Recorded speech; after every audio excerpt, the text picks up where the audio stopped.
Hi everyone, I'm Thomas Wilson, Music Director of the Chamber Orchestra of the Springs, and with me is Francesca Leo, our soloist for this weekend. And Francesca has brought us a very interesting concerto, and she just happens to be the winner of our Emerging Artist competition. We had 72 applicants, and Francesca was right at the very top of the list. She just did a fantastic job. Welcome to Colorado Springs. Thank you, it's great to be here. And you're just, are you recently out of school? Yeah, so I graduated from Manhattan School of Music with my master's degree in May of 2020, so right in the middle of the pandemic. Okay. And then I'm actually in another program right now. I'm doing an MBA, a Master in Business Administration at Bowling Green State University. Excellent. So, yeah. Well, excellent. And so you're coming from close to sea level now, Yep. right? And you're now up in Colorado. Yep. Is that presenting a few challenges? A few. Today's a little bit better than yesterday. Yeah, the biggest thing is just holding out long notes. I've noticed is challenging, but it's getting better. So. Yeah. You seem to be doing very well. We've had over the years, like vocalists especially, really struggle, Yeah. and even to the point like sometimes oxygen tanks backstage and that sort of thing. Yeah. So Wow. you're handling it beautifully, but everybody says that. Everybody Yeah. who comes here says that. So this fantastic piece by Michael Daugherty, and we've played a fair amount of Michael Daugherty's music, including Once Upon a Castle, which I think is just one of the coolest things because it's for organ and orchestra. That's one of our niches. We usually start every season with an organ and orchestra, and there's great repertoire. But now we have this Trail of Tears flute concerto with a lot of extended flute techniques where you have to sound like maybe a wooden, Native American flute, which is really tough. Yeah. And you just got done working with Michael to prepare. Tell us about it.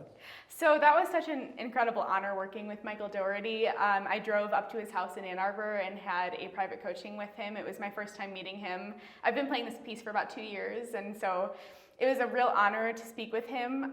He was very laid back.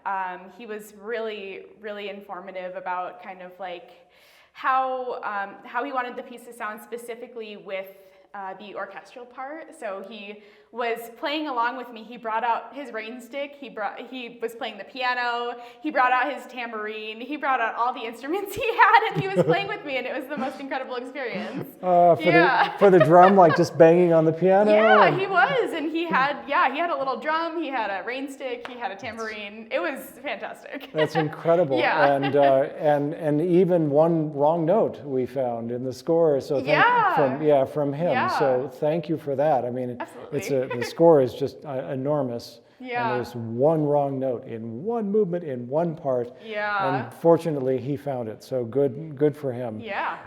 So the Trail of Tears. I mean, this is at once a very heavy subject, but it's a very exciting and very uplifting piece. Yeah. I think in a lot of ways. Yeah. And you're communicating so much of that. That must be very challenging. Yeah, I've done a lot of research about the history of the Trail of Tears, and I want to pay as much respect as possible to the population that it's affected, the Cherokee population in particular. But it's really interesting to kind of think about each of the movements in my own way. So I find the first movement to be very poetic, a story, kind of just retelling the history of this tragedy. It's called Where the Wind Blew Free, and it's an excerpt of a poem, I think, or a quote from Geronimo in the score. So I really think of the first movement as a story, kind of introducing the audience into this piece. And the second movement is the incantation, which is a reflection on lives lost, and I think we can all relate to that in some way. So it's that's a very heavy movement. So that one, usually I get kind of emotional when I play it. And the third movement is just so vibrant and so lively. And Michael wrote it as a sun dance, which was actually a forbidden dance of the Native American population that has been forbidden for decades. And he wrote it kind of as kind of a celebration and a call to action to continue to advocate for the Native American people and just really support them as best as we can. And so I find it to be really exciting and just really kind of bringing everyone in and calling them to action to leave them at the end of the piece. So, Wow. Yeah, it's riveting and so exciting. Yeah. And so it's a privilege for us to play it. I thought it was fantastic that not only did you bring an excellent performance, and there's this connection that you have. I noticed it right away that you have with the audience. It just flies out into the hall. It's so great. And thanks for bringing us an interesting piece as well. That, I mean, you know, we could have done the Mozart Flute Concerto, which is lovely, but this is much more interesting. And the neat thing is, I think you're catching a lot of details that even the world premiere recording, I don't necessarily hear that. So you've done so much to prepare. Thank you so much. The rest of the program is just a very short Rossini overture, to a sort of a handshake at the beginning of the evening, the Tancredi overture, and a piece that we have come to love very much now, Louise Farrenc's Third Symphony.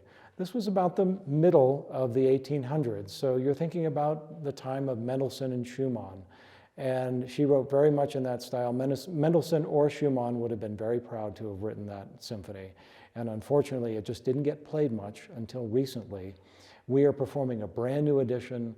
We're helping them to bring this edition to a final form. And it's been a lot of work, but at our second rehearsal, it really started to sound like something. And now you get to hear it. And it's a rare opportunity. This piece just doesn't get played enough. So join us this weekend. We'll put the information on the screen. And Francesca, thank you so much, and congratulations. Thank 72 you. entries from all over the country. You were #1. Thank Congratulations. you. It's so wonderful to be here. Thank you. Thank you. We'll see you this weekend.